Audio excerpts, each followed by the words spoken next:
سینما با صدای گام‌های کارگران آغاز شد. در سال 1895 برادران لومیر دوربین خود را در مقابل در یک معدن زغال سنگ گذاشتند. تصویری ساده اما پرمعنا. کارگران در پایان روز به خانه برمیگردند. نخستین فیلم‌های تاریخ سینما بازتاب کار و صنعت بود. لحظه‌ای که بشر و ماشین همزمان وارد پرده شدند. کارگرانی که از دل تاریکی بیرون می‌آیند، چهره‌های خسته، دستانی سیاه از زغال و نوری که بر آنان می‌تابد. دو کارگر در گوشه قاب با هم درگیر می‌شوند و دیگران بی‌تفاوت از کنارشان می‌گذرند. شاید تصادفی باشد، اما در این چند ثانیه تمام جهان مدرن را می‌توان دید. نظمی که احساس را پس می‌زند، جمعی که فرد را نادیده می‌گیرد و صنعتی که هنوز انسان در آن جایی می‌جوید.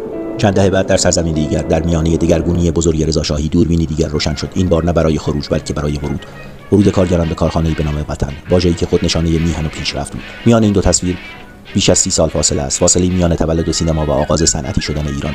اما در هر دو یک معنا زنده است. کار جوهر تمدن است. در فیلم لومیر کار پایان روز است، در فیلم وطن کار آغاز روزی تازه.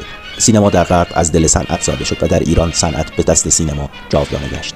فیلم وطن تنها یک مستند صنعتی نیست، سندی است از آغاز نوسازی، از گذار از چرخ دستی‌ها و ابزارهای سنتی به چرخ‌دنده‌های مدرن و نیروی کار تازه، از کوچ‌نشین و دهقان تا کارگر کارخانه، از تلاش فردی تا کار جمعی در خدمت میهن.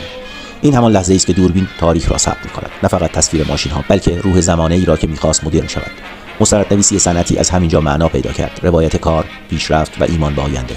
از تاریکی معدن تا روشنایی کارخانه، از صدای کلنگ تا همهمه دستگاه، انسان در هر دو تصویر یک چیز را جستجو می‌کند: امید، نان و وطن.